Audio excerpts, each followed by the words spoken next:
जय सच्चिदानंद। नमो वितरागाय।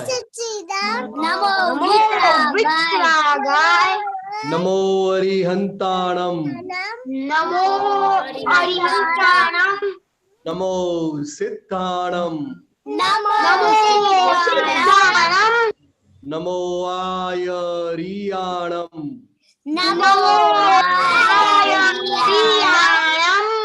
नमो उवज्जायाणम।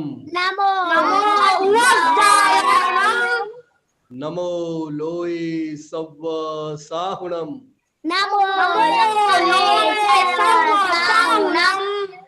ऐसो पंचन मुक्कारो।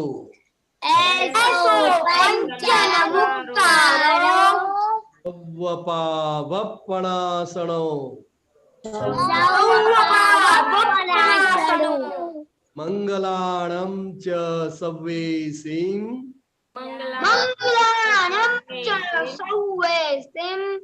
पद्मं हवै मंगलम। ओम नमो भगवते वासुदेवाय।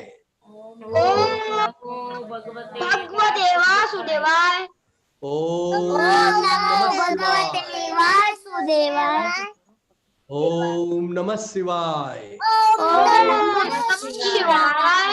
जय सच्चिदानंद। जय सच्चिदानंद बिहारी काका। जय सच्चिदानंद। આપણે બાળકો કોઈને બિહારી આનંદજીને કઈ પૂછવું છે? જલસી ના. ઓકે, તો મહાત્માઓ કોઈને ક્વેશ્ચન છે? બધા બાળકોને ભણવાનું ગમે છે? બિહારી આનંદજી, આ તો બધા બાળકોને તો ગમે છે ભણવાનું. સારું કેવું. મમ્મી કઈ કામ સોંપે ગમે છે? બધું ગમે છે? બહુ સારું, બહુ સારું. સત્સંગમાં ગમે છે? ત્રિમંત્ર આવડે છે? બહુ સરસ, બહુ સરસ, ફાઇન. દુઃખ ગમે છે? દુઃખ નથી ગમતું? કેમ કેમ નથી ગમતું?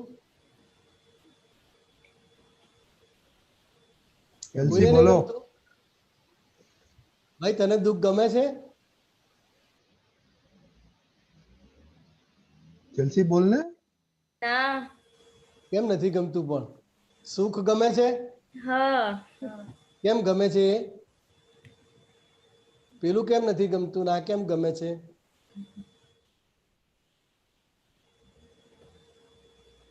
દુઃખ કોને કહેવાય એ મને કે. ચલ, દુઃખ કઈ કઈ વસ્તુને દુઃખ કહેવાય એ મને તમે ગણાવો.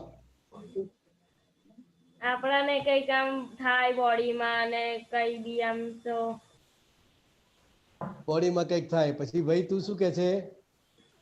દુઃખ કોને કહેવાય?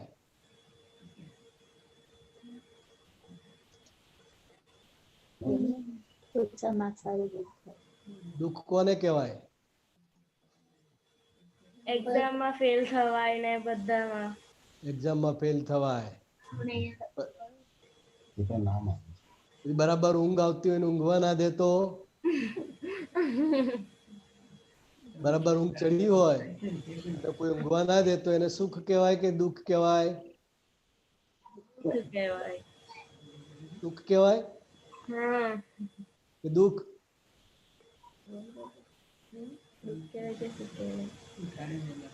બરાબર ઊંઘ આવતી હોય ને કોઈ ઊંઘવા ના દે તો શું કરો?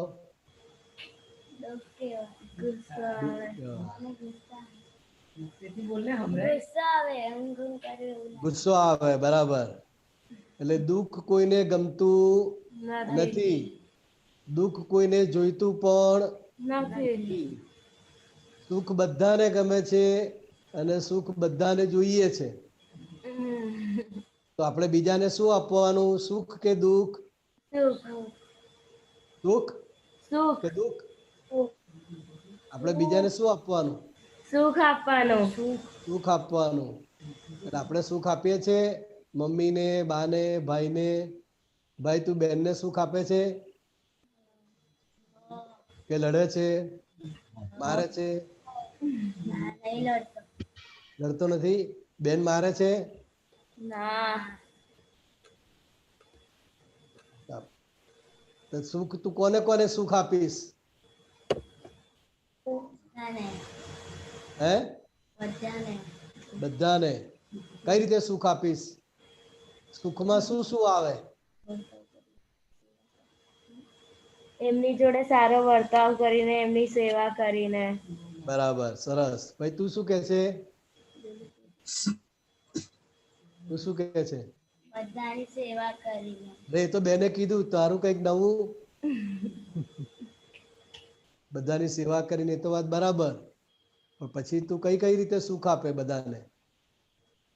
ફ્રેન્ડને કઈ રીતે સુખ આપે? બાને કઈ રીતે સુખ આપે? ઘરમાં મમ્મી ને પપ્પાને કેવી રીતે સુખ આપે તું? મને એક્ઝામ્પલ આપે એટલે ખબર પડે. જે આપે એ ખાઈ લેવાનું. તું? જે આપે એ ખાઈ લેવાનું. બરાબર. એવું કરે છે તું? હા. એવું જ કરે? સાચું કે છે બેન આ તારો ભાઈ? હા. જે આપે એ ખાઈ લેવાનું. કાકરા આપે તો કાકરાય. કાકરા પર કાકરા ખાઈ લેવાના? ના. એટલે શું તારું નામ શું? સ્નેહી. સ્નેહિલ. સ્નેહિલ એટલે આપણી પોતાની કોઈ પસંદગી ના હોવી જોઈએ. મમ્મી પપ્પા જે બનાવે, કારણ કે એ તમારા લોકોને ધ્યાનમાં રાખીને જ બનાવે. ખ્યાલ આવ્યો સ્નેહિલ? જે વખતે જે બનાવે એ આપણે જમી લેવાનું. રોજ રોજ જુદું જ હોય છે ને કે એકનું એક હોય છે? હે? આ પૂછીને બનાવે. બા પૂછીને બનાવે. બહુ સારું કહેવાય ને. એટલે જે બનાવે એ જમી લેવાનું. અને બાને કે મને પૂછતા નહીં કહીએ. તમારે જે બનાવવું હોય એ બનાવજો. હું ખાઈ લઈશ કહીએ. બાને એવું કહી દે. અત્યારે બાને કહી દે. પૂછીને બનાવે.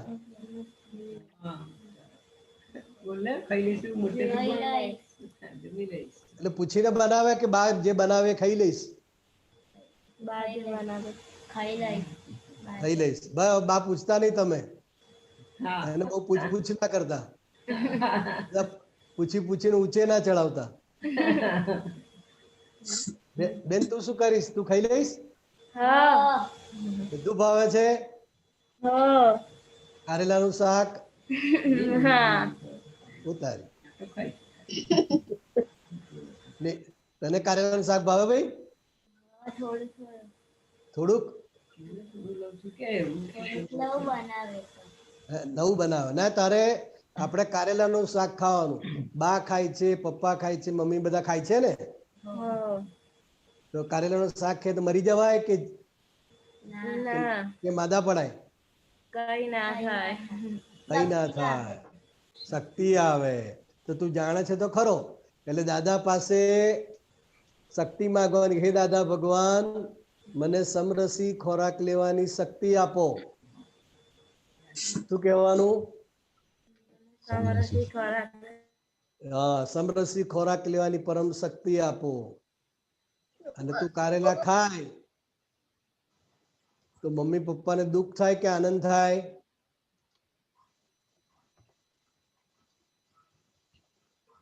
શું નામ તારું ભાઈ? ટી-શર્ટ વાળા. શું નામ? તારું નામ શું? મારું નામ રુદ્ર છે. રુદ્ર. એટલે કારેલાનું શાક ખાઈએ તો સારું લાગે કે ખરાબ લાગે? સારું લાગે. ખાય છે?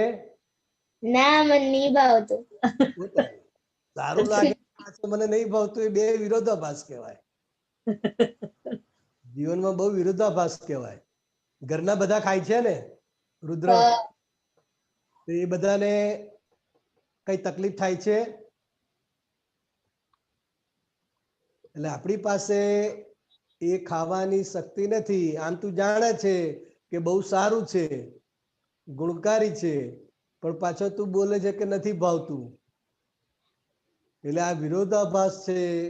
એ જીવનમાંથી વિરોધાભાસ જેટલા દૂર થાય એટલી આપણી શક્તિ વધે. બરાબર રુદ્ર? એટલે એ અને બધા ખાય છે, બધા ખાઈ શકે છે, તો આપણને વાંધો શું છે? એટલે આપણા દાદા પાસે શક્તિ માગવાની કે હે દાદા ભગવાન, મને સમરસી ખોરાક લેવાની શક્તિ આપો. અને તું આ કાર્યનું શાક ખાય તો મમ્મી પપ્પા દાદા દાદીને આનંદ થાય કે દુઃખ થાય? કઈ ગો સ્નેહિલને બતાવો ભાઈ. એ ચાલ્યો ગયો, એમનું કનેક્શન ખરાબ લાગે છે. આનંદ કડવું ખાવું શું કામ? પણ મોઢામાં કડવું લાગે તો ખાવું શું કામ? આપણે છોકરાઓને લાવો ને સામે. હા, એ તો નહીં આવે, એ તો આવશે. નમ્ય છે, નમ્યની સાથે વાત કરો. એની બેન, એની બેન ક્યાં ગઈ? સ્નેહિલની બેન ડિસ્કનેક્ટ થયા છે. એક મિનિટ. વિધિ ક્યાં? રુદ્ર તારી બેન રુદ્ર ક્યાં પણ છે? નીકળી ગયો. હા, બધા એક સેકન્ડ. કનેક્શન બેન છે. હા હા, બોલાવો, ખુશીને બોલાવો. હા બહુ સરસ, ઘણા દિવસ પછી મળ્યા. કેમ? હા કઈ ગઈ ખુશી? હા હવે એક સેકન્ડ. ત્યાં સુધી નમ્ય સાથે વાત કરો. નમ્ય કારેલા ખાય છે? નમ્ય ક્યાં છે? કોઈક વાર ખાઉં છું. સારું સારું, કોક વાર ખાઉં છું, પણ આપણે હવે કાયમ ખાવાનું. કેમ ખાવાનું? તો કે શરીરમાં જેટલી કડવાશ જાય એટલું શરીરના રોગો દૂર થાય, શક્તિ વધે. ખ્યાલ આવ્યો? હા એ બિહારી આનંદ, દાદા કડવું નહોતા ખાતા. દાદા તો બહુ કડવું ખાતા હતા ભાઈ. શું વાત કરો છો? કડવું કડિયાતું ના આન તે અમને પ્રયોગ અમે જોયેલો છે.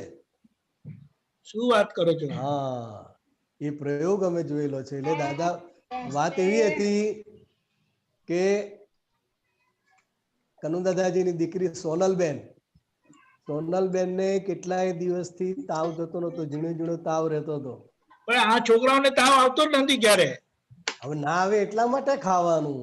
ના એમ જ નથી આવતો. નથી આવતો ને કોઈને? તમને આવે છે? એ ભાઈ આવે છે લોકોને. એટલે આપણે કારેલા એકલા નહીં, પણ જે આપણને ના ભાવતું હોય સ્નેહિલ, જે આપણને ના ભાવતું હોય ત્યાં દાદાને પ્રાર્થના કરવાની.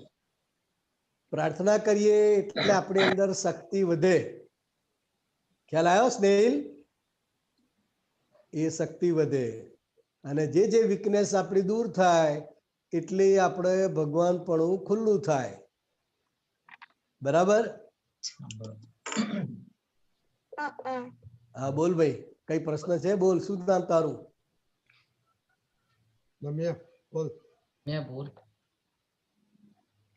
ના નથી કોઈ પ્રશ્ન. કોઈ પ્રશ્ન નથી. હું પ્રશ્ન પૂછું તને? હા પૂછો. પૂછો.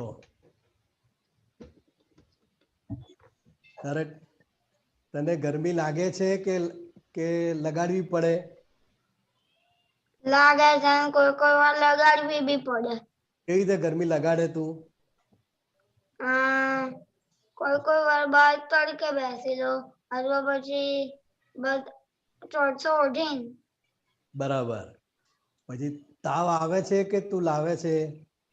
ના કોઈ વિન્ટર સીઝનમાં આવે છે તાવ. આપણે લાવવો નહીં પડતો ને? ના. પછી પેટમાં દુખે છે કે દુખાડવું પડે? ના દુખતું તો નથી. ને કોક વાર?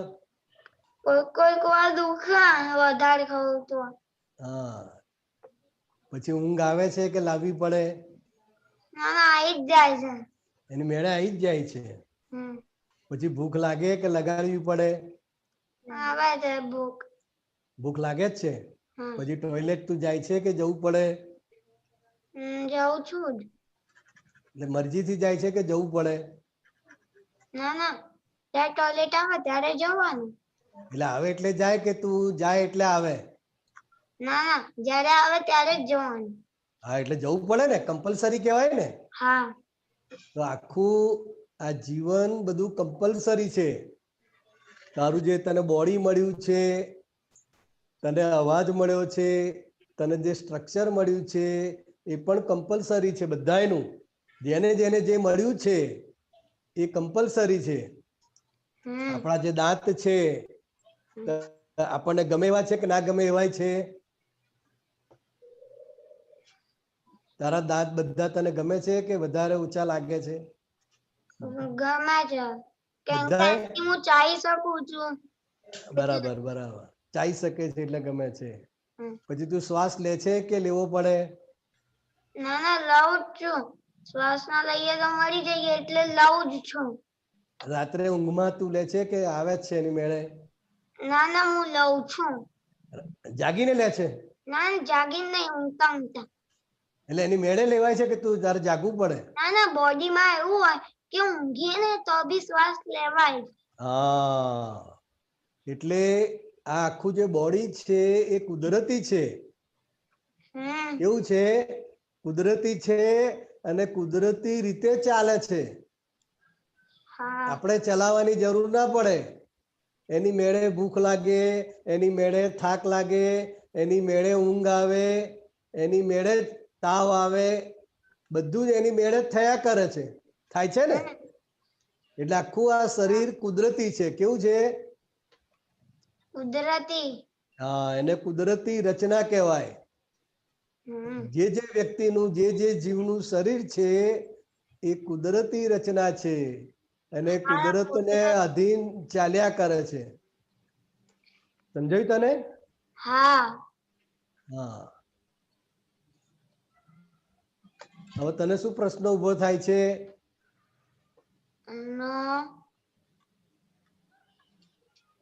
કુદરતી રચના છે ખબર પડી શરીર? હા. એટલે કોઈને શરીર સારું મળે, કોઈને શરીર નબળું મળે, કોઈને એક અંગ ઓછું મળે, કોઈને તકલીફ વાળું શરીર મળે, એવું બધું તે જોયેલું છે? હા. એવું કેમ મળ્યું? એકને એકદમ ફાઇન શરીર મળ્યું, એકદમ બીજો છે એકદમ કાળો કાળો કાળો છે, બીજો એકદમ બટકો છે, બહુ કાળો કાળો હતો.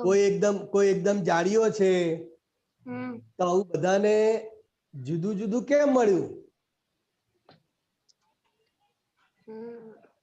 બધાને એક સરખું શરીર કેમ ના મળ્યું? કેમ કે એવું બધું ભગવાને કર્યું છે. એમની ફેક્ટરી છે? ના ફેક્ટરી નથી. તો કેવી રીતે ક્યારે ક્યાં આગળ કરે છે? ક્યાં રહે છે? આપણી અંદર. આપણી અંદર. તો જેને આંખો નથી આપી તો ભગવાને નથી આપી? ના જે જન્મથી જેના આંખો ના હોય એ ભગવાને નથી. અગર પછી કોઈ વગાડીને ફોડી હોય તો એ ભગવાને આપી દી બટ ફોડી એને. પણ ભગવાને પેલાને આંખો કેમ ના આપી ને તને આપી? પેલાને કેમ ના આપી?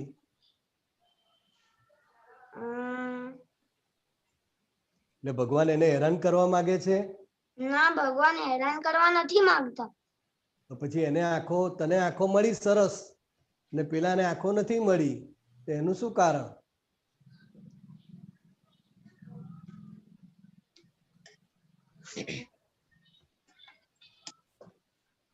શું લાગે છે નમ્ય? તને શું સમજાય છે? એ ભગવાને જ એવું બધું કર્યું છે. કોઈને આંખો ના મળે, કોઈને મળે. તો ભગવાન એવું શું કરવા કરે? બધાને હેરાન કરવા કરે? ના હેરાન કરવા ના કરે. તો ભગવાન એકને આંખો આપે ને એકને ના આપે એનો મતલબ શું? શું ખરેખર ભગવાન આપે છે? એકને કાળો કાળો શ્યામ બનાવે છોકરો, એકને જાડિયો બનાવે છે, એકનું મોઢું વાંકું હોય છે, એકનું શરીર એકદમ પાતળું હોય છે, એકદમ હેન્ડસમ હોય છે. તો આ બધું જુદું જુદું જુદું જુદું છે તો શું ભગવાન આપતા હશે? હિસાબ પ્રમાણે હોય. હિસાબ પ્રમાણે હોય. કઈથી લાવી હિસાબ તું? વાત તારી સાચી છે, પણ હિસાબ એટલે શું સમજીશું? ખુશી, હિસાબ તું કોને કે છે? શબ્દો સાચો છે, પણ હિસાબ એટલે શું? ગયા જન્મમાં કોઈ ખોટું કર્યું હોય તો એવું બની શકે. એટલે ગયા જન્મમાં આપણે હતા?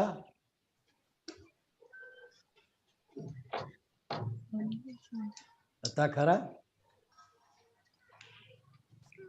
વાત તારી એકદમ સાચી છે, પણ હું તને પ્રશ્ન પૂછું છું એટલે તારું બરાબર કમ્પ્લીટ થાય. ગયા જન્મમાં આપણે હતા ખરા? હા હોઈશું. કઈ રીતે ખબર પડી? ગયા જન્મમાં આપણે હોઈશું એ તને કેવી રીતે ખબર પડી?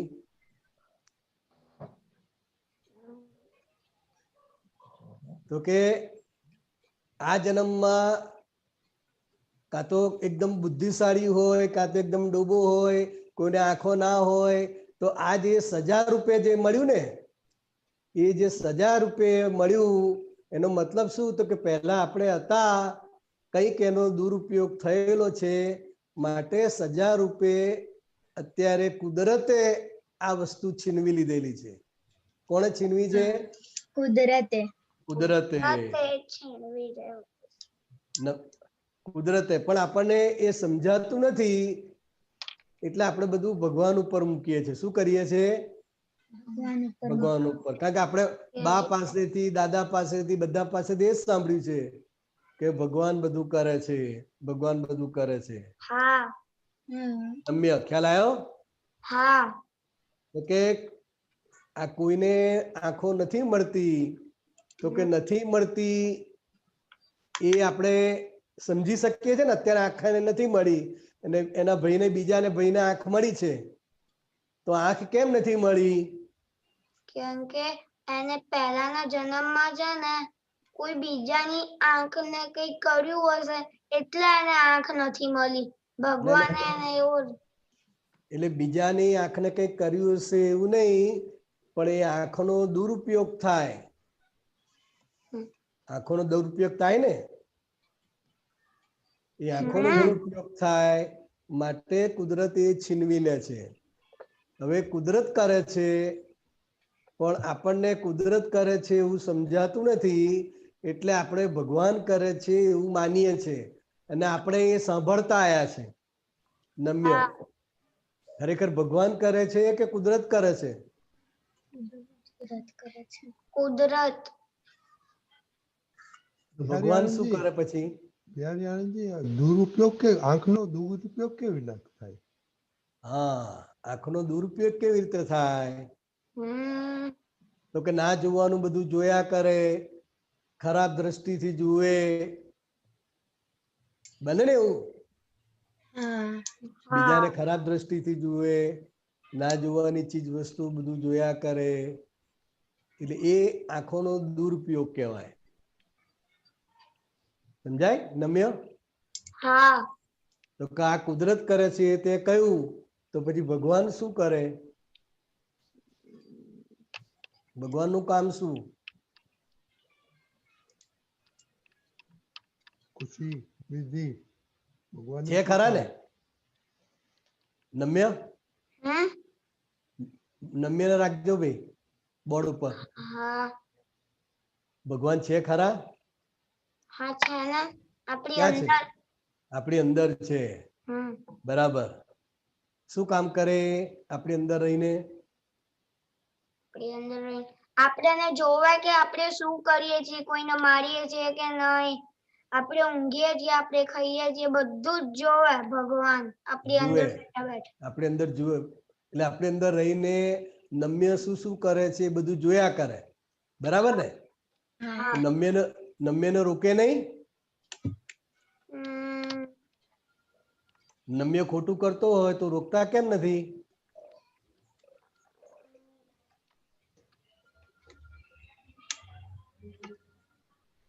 પ્રશ્ન તો બરાબર છે ને?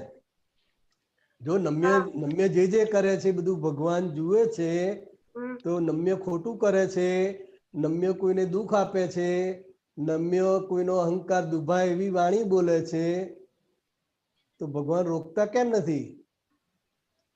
ખુશી,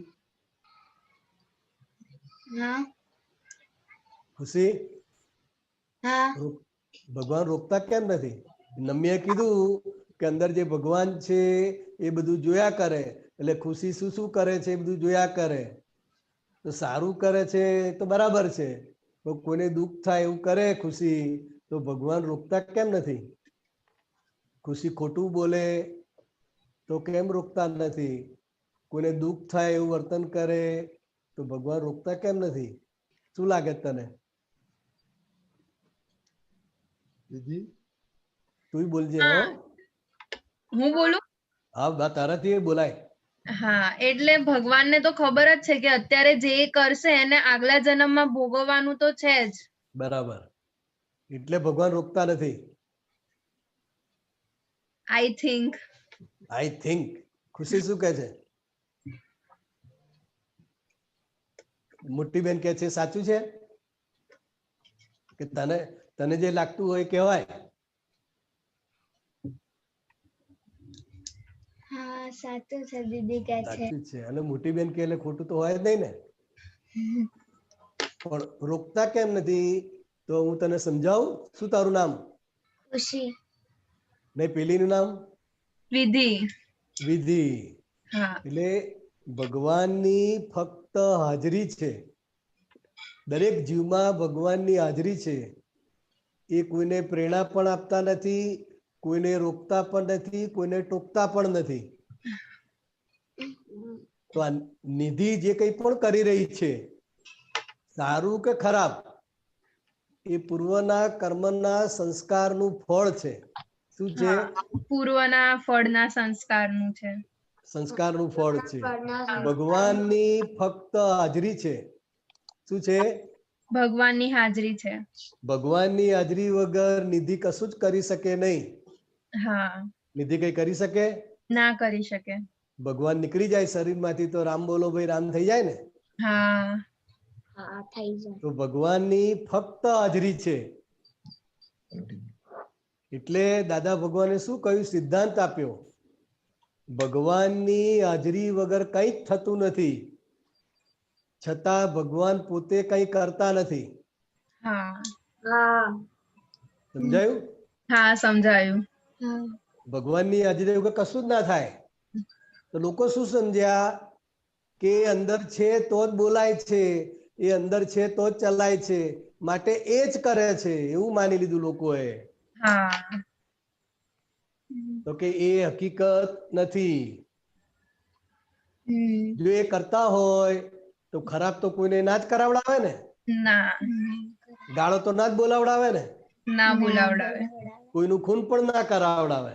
હા, પણ અત્યારે બી માઇન્ડમાં એ જ આવે કે ભગવાન કે મતલબ કઈ બી ખરાબ થાય ને, ભગવાન તો જો જે થાય મારી જોડે જ બધું થાય છે એમ, કે ભગવાન તો મારી પાછળ પડી ગયા છે એમ. હા, હવે એ ખરેખર આપણને સમજણ નહીં હોવાથી આપણે ભગવાન ઉપર આરોપ મૂકીએ છીએ. શું કરીએ છીએ?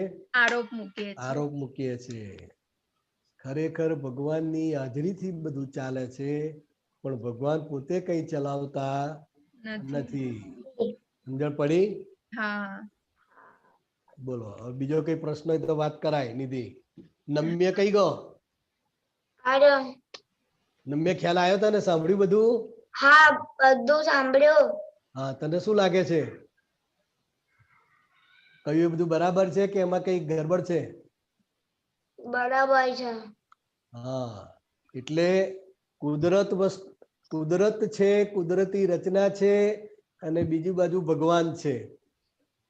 ભગવાન એ સત સ્વરૂપે છે. કેવા છે? સત સ્વરૂપ. સત સ્વરૂપે કાયમ છે. હા. અને ભગવાનનું કામ જોવાનું અને જાણવાનું. નમ્ય ઊંઘી ગયો હોય તોય નમ્યને કયા કયા વિચાર આવે છે, કયું સપનું આવે છે, એ બધું ભગવાન જોયા કરે. હા. હા, એટલે ભગવાનનું કામ જોવાનું અને જાણવાનું. તને ખરાબ વિચાર આવે તો તારી બાજુમાં તારી મમ્મી કે પપ્પા બેઠા હોય, એમને ખબર પડે? ના. ના ખબર. તને ખબર પડે, કારણ કે અંદર ભગવાન છે. કોણ છે? ભગવાન. એટલે ભગવાનનું કામ જોવાનું અને જાણવાનું. અને જે કુદરત છે એ કુદરતી રચનામાં આખું જગત, આ બધા જીવોનું બધું ચાલી રહ્યું છે. ખ્યાલ આવ્યો નમ્ય? હા. આખી બધી કુદરતી રચના છે.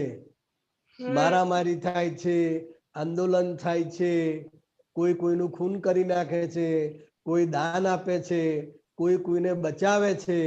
તો કે આ બધું કર્મને આધીન આખું કુદરતી રચના પ્રમાણે ચાલી રહ્યું છે.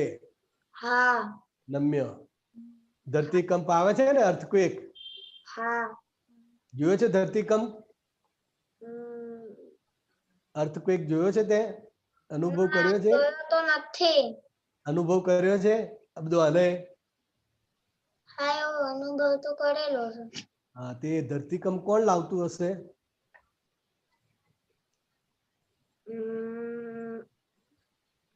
અને શા માટે લાવે? કુદરત ધરતીકંપ ને એવું બધું લાવે. કુદરત લાવે. પણ અત્યાર સુધી આપણે શું માનતા હતા? અત્યાર સુધી આપણે શું માનતા હતા? કોણે કર્યું? ભગવાને. અત્યાર સુધી આપણે બધો ભગવાન ઉપર આરોપ મૂક્યો. એટલે જેમને કશું ના કર્યું હોય એના પર આરોપ મૂકીએ. નિધિએ ચોરી ના કરી હોય ને નિધિ પર ચોરીનો આરોપ આવે તો નિધિ શું કરે? બગડે કે ના બગડે? બગડે. બગડે. તો ભગવાન ઉપર તમે આરોપ મૂકો, ભગવાને કશું કર્યું નથી છતાં એના પર આરોપ મૂકો, તો કેટલો મોટો દોષ બેસે. હા, તો એના દોષ આપણને લાગે ને. લાગે જ ને. હા, અજાણતા થયેલા દોષો કહેવાય. શું કહેવાય? અજાણતા થયેલા દોષ. અજાણતા થયેલા. આપણે જાણીને નથી કરતા, પણ હા. આપણે એનું પૂરું જ્ઞાન નથી એટલે આપણે ભગવાન ઉપર આરોપ મૂકીએ છીએ. હા, તો એનું કર્મફળ પછી બહુ ઊંચું આવે ને. હા, ભોગવવું પડે. હા. અજાણતા કર્યું હોય તો અજાણતા ભોગવાઈ જાય, પણ ભોગવવું તો પડે જ.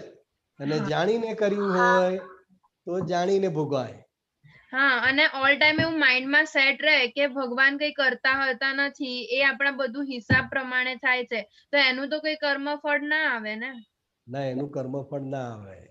બરાબર. પણ જ્યાં સુધી હું કરું છું એવું તને ભાન છે. હા. જ્ઞાન લેવાનું બાકી છે કે લીધું છે? ના, બાકી છે. બાકી છે. એટલે સારું કરે તો નિધિને આનંદ થાય છે, અને ખરાબ કરે તો નિધિને દુઃખ થાય છે. ત્યાં સુધી કર્મ બંધાય. બરાબર. કારણ કે તું કર્મની કરતા થાય છે. બરાબર? પણ જ્યારે હા. તું જ્ઞાન લઈશ ત્યારે તને સમજાશે કે ખરેખર કોણ કરે છે અને ખરેખર હું કોણ છું. એ તને જ્યારે સમજાશે તો એ સમજણ પછી નવું કર્મ બંધાતું બંધ થાય. બરાબર. ખ્યાલ આવ્યો? હા. બરાબર? હા. આજે કઈ શીખવાનું મળ્યું? હા, ઘણું બધું. થઈ ગયો નમ્ય? નમ્ય? હા, તો બરાબર જ. પાછું આ બરાબર સાંભળ્યું? હા, બધું બરાબર સાંભળ્યું. હા. અને પાછું તું કઈક સાંભળજે. પ્રશ્ન પૂછ. હા, આપણે બિહારી આનંદજી, આપણે હવે અમુક ક્વેશ્ચન આવે એના પર લઈએ. અને આજે સરસ સરસ. તમે બહુ સરસ વાતો કાઢી. આપણા બધા તમારો મહાત્માઓને અવાજ ફંડામેન્ટલ ધીમો બધું થતો ક્લિયર જાય. કર્યું તમે. હા. બહુ સરસ. જય સચ્ચિદાનંદ. જય સચિદાનંદ. જય સચ્ચિદાનંદ. અચ્છા, નમ્ય, તારા મમ્મી પપ્પા કોણ છે? નિશાંત પટેલ અને અરે ભાઈ, આ તો કલાકાર છે. સચ્ચિદાનંદ. બહુ સરસ, બહુ સરસ, ફાઇન. નિશાંત પટેલ ના રિમ્પલબેન. બરાબર આવી રીતે બરાબર. ભૂલી ના જાવ મને. ના, ચહેરો મળેલા છે બહુ વાર, પણ આ કોનો દીકરો છે એ ખ્યાલ નહોતો આવતો. એટલે પપ્પાને જોયા. દાદા દાદી મજામાં છે ને? હા હા, બધા મજા. હા, બધા એ નીચે મજામાં. સાંભળે છે. બહુ સરસ, ફાઇન. હવે ફરી પ્રશ્ન લખી રાખવાનો હો. અને હા, નમ્ય ચાલો. પપ્પાને કહેવાનું સાથે બેસશે, સાઈડમાં નહીં હું બેસવાનું. હું સાથે જ છું. નહીં તો ખાલી દેખાય એવો વિડીયોમાં બેસવાનું. દર્શન દેખાય એવો આપવાના બેસે એટલે ખ્યાલ આવે. હા હા. મારે પૂછવું ના પડે. જય હા, જય સરસ સરસ. જય સચ્ચિદાનંદ. જય સચ્ચિદાનંદ. હવે બિહારીયાને એક ક્વેશ્ચન આવ્યો તો ત્યાર પહેલા તમે ટોપિક બહુ સરસ કાઢ્યો આજે, સુખ દુઃખ નો. હા. તો બે ચાર હજી 5-1 મિનિટ. તમારો અવાજ બહુ ધીમો આવે છે. હા, આજે તમે ટોપિક બહુ સરસ કાઢ્યો સુખ દુઃખ નું. તો એના વિશે પછી આપણે સુબીરભાઈ પછી ક્વેશ્ચન લઈ તમારા પર 5-1 મિનિટ કે તો તમને કવિરાજને કોઈ પદો યાદ આવતા હોય સુખ દુઃખ ના તો જરા સંભળાવો. કવિરાજે તો દુખડા ઉપર તો દુખડા ઉપકારી થાય સંસારી સાગરમાં કમળ ખરડાય. દુખડા ઉપકારી થાય. આમ તો દરેક ધર્મમાં કહેલું છે કે દુખડા ઉપકારી થાય, પણ જગતના લોકો જેને દુઃખ માને છે એને દાદા ભગવાને માનેલા દુઃખ કયા છે. ખરેખર દુઃખ કોને કહેવાય? દાદા ભગવાને કહ્યું ખરેખર દુઃખ કોને કહેવાય? તો કે જેના વગર ચાલે જ નહીં અને બધાને એક સરખો અનુભવ થાય એને દુઃખ કહેવાય. 4 દિવસ ખાવાનું ના મળે, 4 દિવસ ઊંઘવાનું ના મળે, 4 દિવસ બાથરૂમ સંડાસ જવાનું ના મળે, શિયાળો હોય અને ગરમ કપડાં કે રહેવાનું ઘર ના હોય, આને જ ભગવાને દુઃખ કહ્યું. અને દુઃખનો ઉપાય હોય. 4 દિવસથી જે વ્યક્તિ ઊંઘી નથી એને તમે ઊંઘાડી દો 5-6 કલાક તો એનું દુઃખ ગાયબ થઈ જાય. પણ જે જોયેલાનું દુઃખ છે, માનેલાનું દુઃખ છે કે એની ઘેર આટલા સરસ સોફા સેટ છે અને મારી ઘેર તો સોફા સેટ જ નથી, તો એ દુઃખ નથી, એ ઊભું કરેલું દુઃખ છે, માન્યતાનું દુઃખ છે. એટલે દાદા ભગવાને આટલી વસ્તુને દુઃખ કહ્યું. ખીચડીમાં ઘી ના મળે તો એ દુઃખ ના કહેવાય. ઘી તમે આખું વર્ષ ના ખાઓ તો એ જીવાય કે ના જીવાય? જીવાય. તો કે જીવાય. પણ ખીચડી ખાવાની ના મળે તો એ દુઃખ થાય. બરાબર. એટલે ખાવાનું જોઈએ, ઊંઘવાનું જોઈએ, ઘર જોઈએ અને કપડાં જોઈએ. એટલે કે રોટી, કપડાં, મકાન અને ઊંઘ, આ વસ્તુ દરેક જીવ માટે આવશ્યક છે. એટલે જે આવશ્યક વસ્તુ ખૂટતી હોય, ના મળતી હોય એને જ ભગવાને દુઃખ કહ્યું. બાકી બધા ઊભા કરેલા દુઃખ છે, માન્યતાના દુઃખ છે. બરાબર રજનીભાઈ? બહુ સરસ. ચાલો આપણે સુબીરભાઈ નો ક્વેશ્ચન લઈએ પછી જો પાછું તમને કઈ યાદ આવે, જો ટાઈમ હશે તો પાછા ચોક્કસ આપણે કવિરાજ ઉપર આવીશું. સુબીરભાઈ?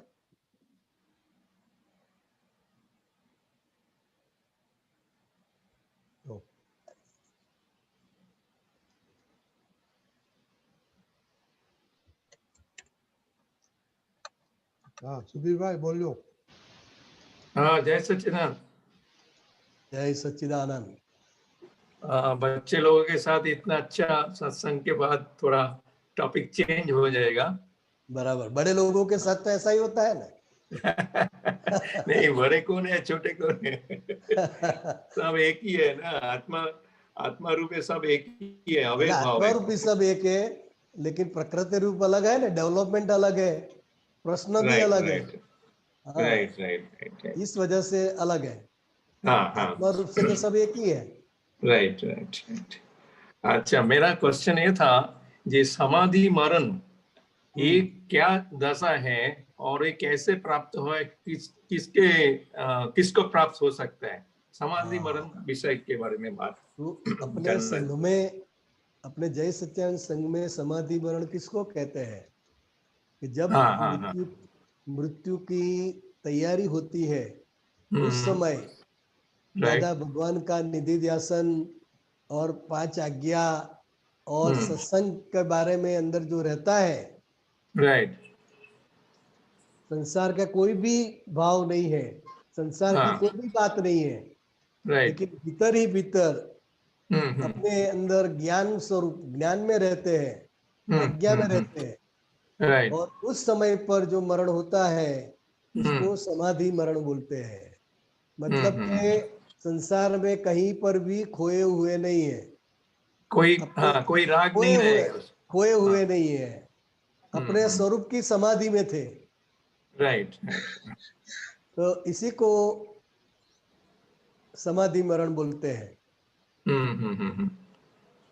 जब तो भी ये बोलते तो हैं कि हाँ महात्मा हाँ का समाधि मरण हुआ, ऐसा जब हाँ हम बोलते हैं बराबर तो ये उनकी ये दशा है भीतर की।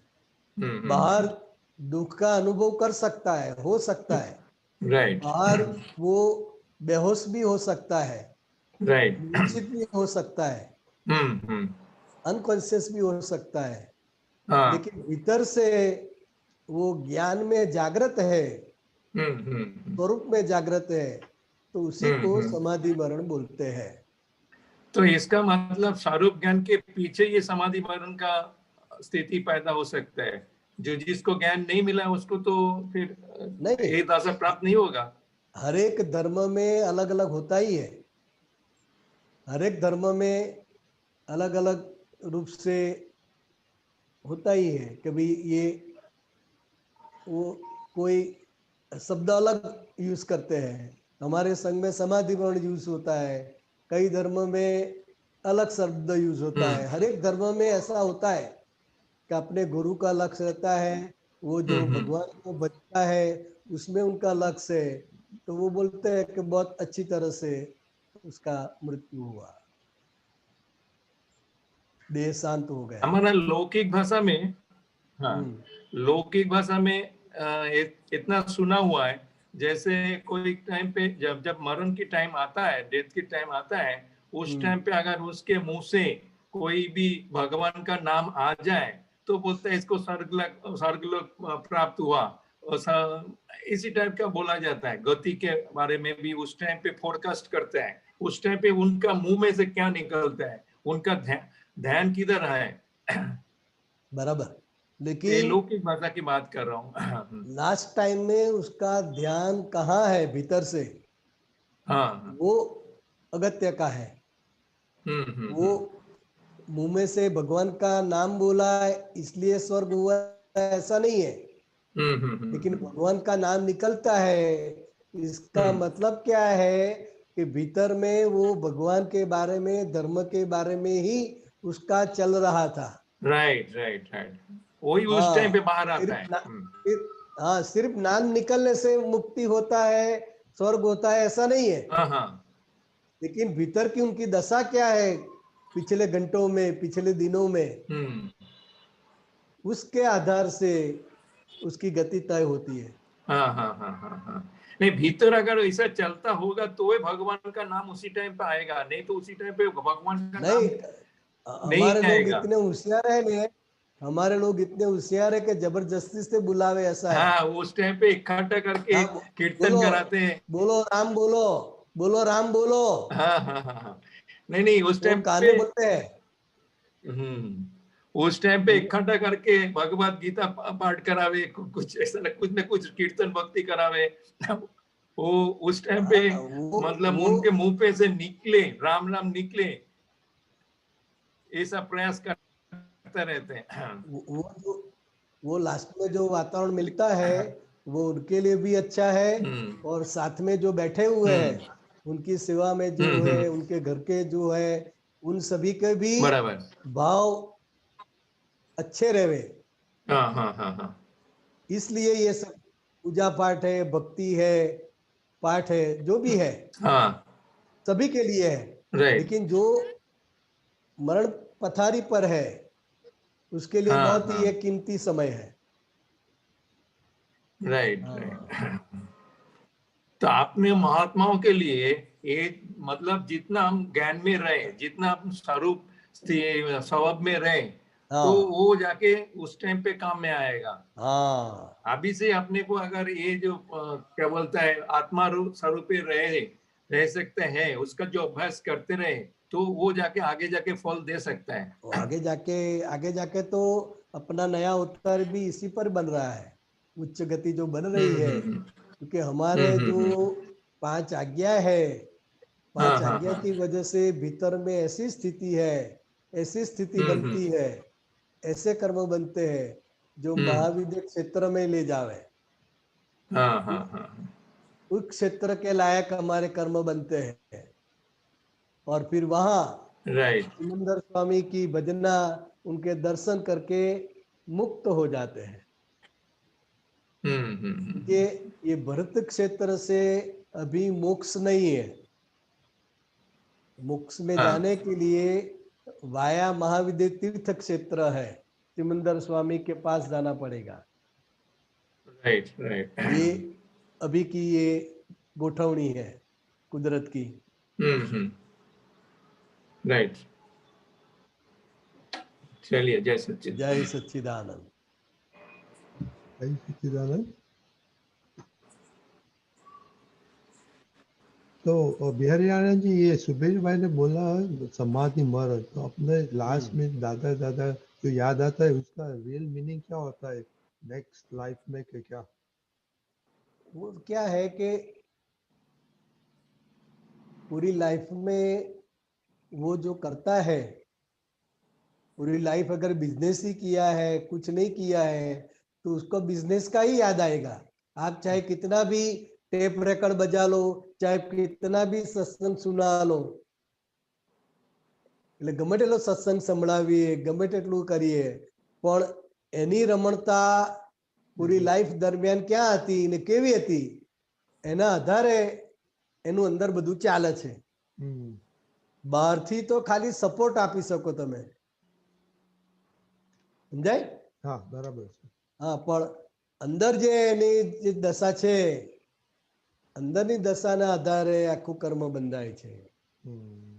એ બરાબર, પણ આપણે લાસ્ટ મિનિટ આપણે મહાત્માઓને જે સમાધિ મરણ થાય, દાદા યાદ કરે તો એનો નેક્સ્ટ ભાવ માટેનું તો એનું ઉદ્યોગતિ થવાની ને। તો એટલે એને અત્યારે સંસારના કોઈ પણ વિકલ્પો નથી। મારો છોકરો શું કરે છે, પેલો ક્યાં ગયો, પેલા બધા ક્યાં ગયા, એવું કોઈ પણ પ્રશ્ન પણ નથી એમને। એમને તો ખાલી પોતાના સ્વરૂપમાં એમની રમણતા છે, નથી એ નિર્વિષય એમની જે રમણતા છે એ રમણતા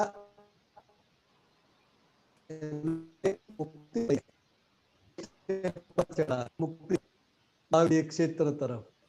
બરાબર બરાબર સુબીરભાઈ, બરાબર? હા, બરાબર। ઓકે, જય સચ્ચિદાનંદ। દીપક આનંદજી, શું કરવું છે અજય? અનુભવ થોડો લાંબો છે, એટલે આપણે જોઈએ તો કોઈને પ્રશ્ન ના હોય તો પછી અનુભવ લઈએ। પ્રશ્ન નથી। બિહારીયાની તમારે કશું કેવું હોય તો કહો। દુખડા પર આ જે છે ને, 1 મિનિટ। હા,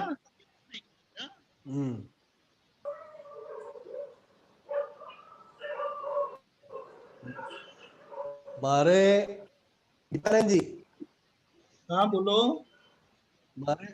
મારે કુદરતી રચના અને ભગવાન એ સંબંધિત કયું પદ છે પણ બોલો ને। પદ નથી એ, હા તો બોલો। મને જે વિઝન આવે છે જે કે એના પર એક જનરલી બધા જ લોકો દરેક ધર્મની અંદર જે આપણાથી થઈ શકે એવું ના હોય, જે મને થઈ શકે એવું ના હોય, ને એવું કંઈક મિરેકલ થાય, કંઈક ઓછું થઈ જાય તો આખા જગતના લોકો એવું હોય કે તમારો એમને વિડીયો હવે બોલો પાછું પ્લીઝ બોલજો બિહારી આનંદજી। હા, તમે શું કીધું? કુદરત, કુદરતી રચના. કુદરત, કુદરતી રચના અને ભગવાન.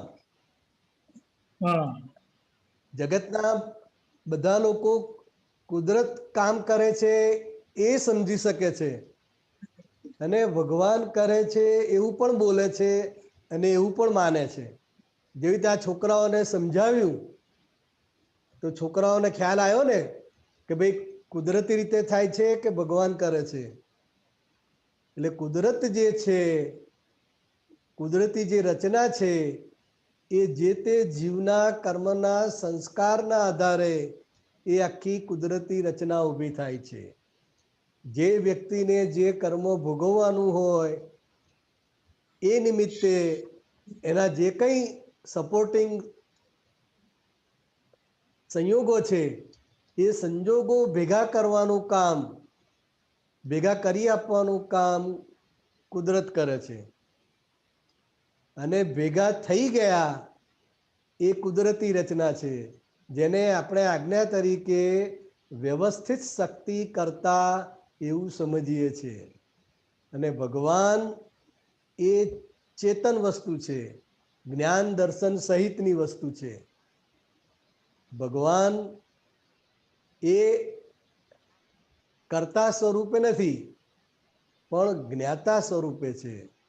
ભગવાનની હાજરીથી બધું ચાલે છે. દાદા ભગવાને આ સિદ્ધાંત બહુ મોટો આપ્યો.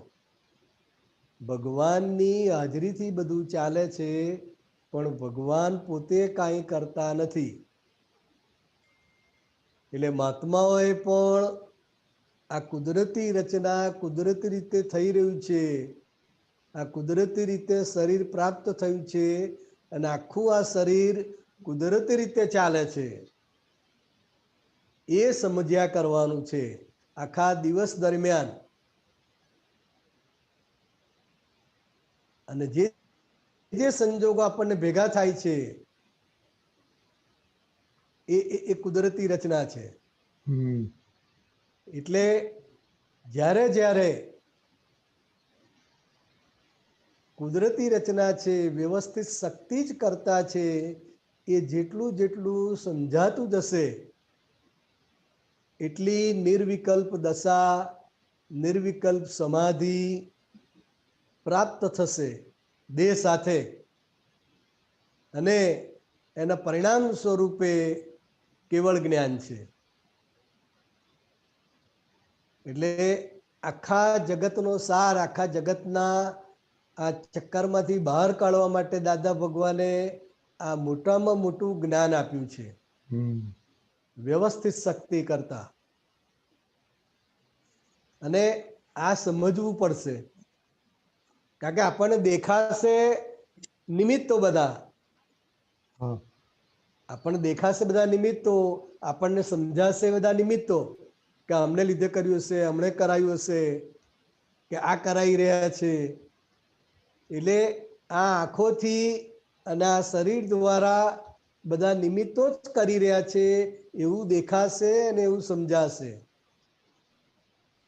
પણ જ્ઞાન આપણું શું કહે છે કે કોઈ પણ ક્રિયા માટે નિમિત્તો સહાયક છે જ, નિમિત્ત વગર કોઈ ક્રિયા થતી નથી. એટલે જે કંઈ પણ નિમિત્તો ભેગા થાય છે, સારા નિમિત્તો કે ખરાબ નિમિત્તો, જે કંઈ પણ ભેગા થાય છે એ આપણા પોતાના કર્મના હિસાબે છે, એ સમજણ પાકી કર્યા કરવાની છે. નિમિત્ત દેખાય છે એને ગુનેગાર માનવાનો નથી, પણ જૂનું જે જ્ઞાન છે એ નિમિત્તને જ ગુનેગાર માનશે અને મનાવડાવશે. બરાબર. અને એ વખતે આ વ્યવસ્થિત શક્તિ કરતા છે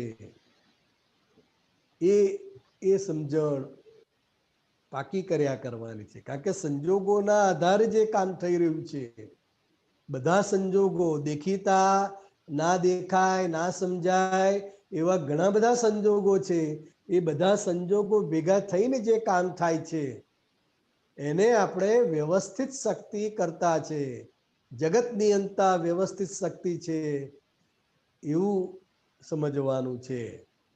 બરાબર? બરાબર, બહુ સરસ બિહારીયાનજી, તમે રેપઅપ હા. સરસ કર્યું. તો હવે આપણે એક્સપિરિયન્સ લઈએ દીપકાનજી. ઓકે.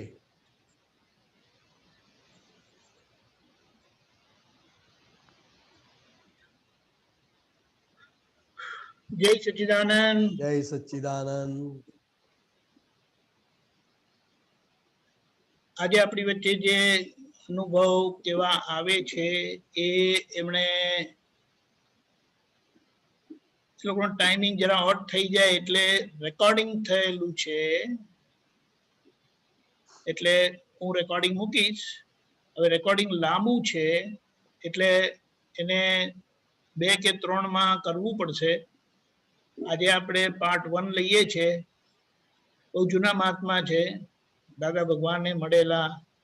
અને મૂળ વાત, નામ જણાવશો? હા હા કહું છું ને, રસિકભાઈ નિઝામપુરા વાળા.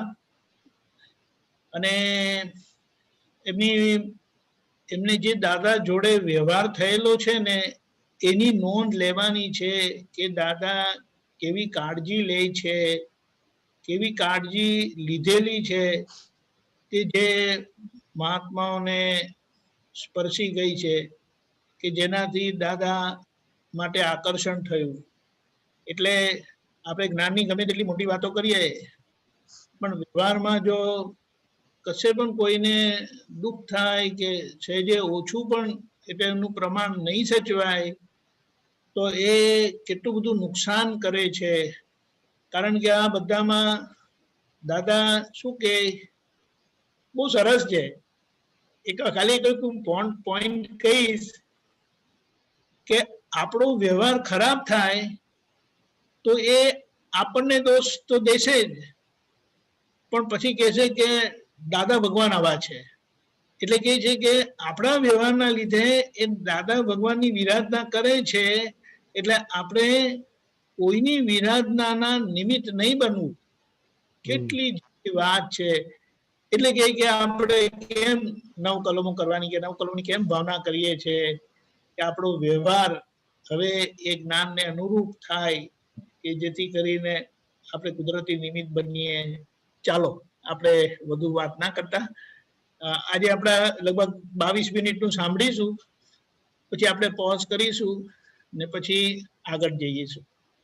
જય સચ્ચિદાનંદ. એ જો કે એમનો પરિચય આપે જ છે એમના અનુભવમાં. આપણે લઈએ. જય સચ્ચિદાનંદ.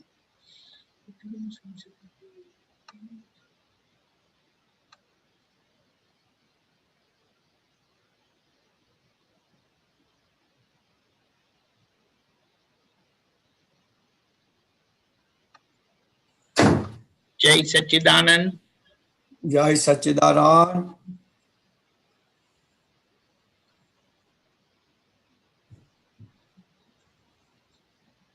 શરૂ કરજો. જય સચ્ચિદાનંદ. શ્રી સિમંદર સ્વામી પ્રભુને નમસ્કાર. પૂજ્ય દાદા ભગવાન નમસ્કાર. નમસ્કાર. સર્વ શીલવંત આપ્ત પુત્રોને નમસ્કાર. કલ્યાણમૂર્તિ મહાત્માઓને નમસ્કાર. મારું નામ રસિકભાઈ ઈશ્વરભાઈ પટેલ છે.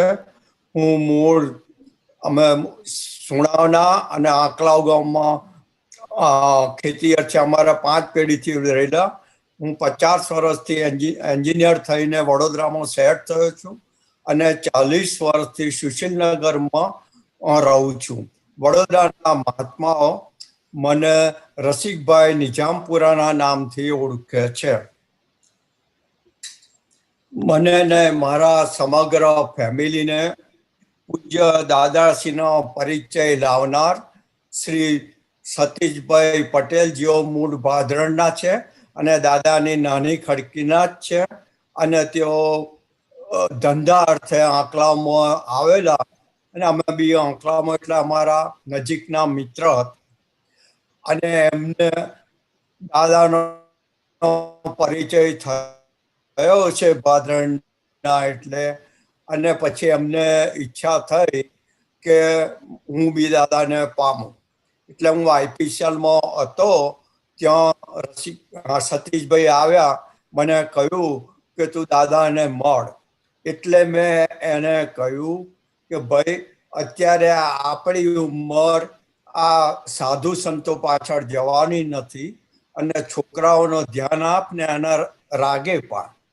એટલે પછી એ ગયા. ફરી પાછા એ અઠવાડિયા પછી આયા, મને કે તું એક વખત તો મળ એમને. એટલે પછી ચાલો ભાઈ એમનું માન રાખવું પડે. એટલે પછી મેં દાદા એમને કહ્યું કે દાદા કઈ મળશે? તો એમણે મને આપ્યું 1978ની ગુરુ પૂર્ણિમા, જે વડોદરામાં સંસ્થા વસાહતમાં ઉજવાની, તે બાબુભાઈ પટેલની જ હતી મારા ખ્યાલ પ્રમાણે. અને હું ગયો ત્યાં. પછી દરવાજા આગળ આવીને ઊભો. હવે પછી મને એમ કે અંદર કઈ રીતે જવાય, આપણને આમંત્રણ તો છે નહીં. એટલે પછી હું બહાર દરવાજે ઊભો રહ્યો અને સામે જોયું તો ડાબે હાથ બાજુ દાદાજી હિંચકામાં બેઠા હતા અને બધાને જય સચ્ચિદાનંદ કહે. એટલે મને ખબર પડી કે આ દાદા જ હશે. એટલે પછી મેં નીચે નમીને નમસ્કાર કર્યા અને પછી ઊંચું જોયું તો દાદાની નજર મારા ઉપર પડી. અને પછી 2-4 મિનિટ દાદાએ મારી સામું જ જોઈ રહ્યું. અને એમણે જે દાદાના ભગવાનના ભવ્ય દર્શન કરાવ્યા છે, અને જે 4-5 મિનિટ ઓપરેશન કર્યું, હું તો લગભગ બેભાન જેવો થઈ ગયો. અને પછી હું ઊભો થયો. એટલે પછી જય સચ્ચિદાનંદ એટલે નમસ્કાર કરી જય સચ્ચિદાનંદ બહુ ખ્યાલ નહીં, એટલે નીકળી ગયો. અને તે દિવસે એટલું શરીર હલકું હલકું થઈ ગયું. એટલે મને લાગ્યું કે આ સંત પુરુષને મળવા જેવું છે. બાકી મને બહુ કશી ખબર નહીં. તે વખતે આધ્યાત્મિક બી ખબર નહીં, ધર્મનું બી ખબર નહીં. એટલે પછી હું આવ્યો ને પછી સતીશભાઈના કહેવાથી બાબુભાઈના હોલમાં સત્સંગમાં જવા લાગ્યો. અને પછી ઇન્ટરેસ્ટ પડવા લાગ્યો. એટલે પછી મેં જ્ઞાનનું નક્કી કર્યું. હવે જ્ઞાનમાં તે દાડે બહુ ખ્યાલ નહીં, પણ 2-4 વખત જ્ઞાનની વિધિ ગતી રહી, પણ મારો કઈ મેર પડ્યો નહીં. પછી એક દિવસ રવિવાર હતો અને જ્ઞાનનો પ્રોગ્રામ હતો આ બાબુભાઈના હોલમાં. એટલે મેં નક્કી કર્યું કે આજે તો મારે દાદાના જ્ઞાનમાં બેસવું છે. પરંતુ શું કે રવિવાર હોય એટલે હું ખેતી જાતે કરાવું. એટલે હું અકળાવ ગયો ને કાયમ રવિવારે મારે જવાનું. એટલે 12 વાગે નીકળ્યું ને 2-3 વાગે આવી જાઉં. એટલે તે દિવસે બી 12 વાગે નીકળ્યો, 2 વાગે પાછો આવવા નીકળ્યો. અને તે ટાઈમે ચોમાસાનો ટાઈમ. એટલે પછી હું આસોદર આવ્યો, કારણ કે તે દાડે વડોદરા આસોદર, વાસદ અને વડોદરા એમ આ 3 રૂટ કરવા પડે. તે હું આસોદર, વરસાદ ચાલુ થયો. પછી રેનકોટ પહેરીને આગળ વધ્યો. પછી આસોદરની વાસદની વચ્ચે પેલું ગામ આવે છે,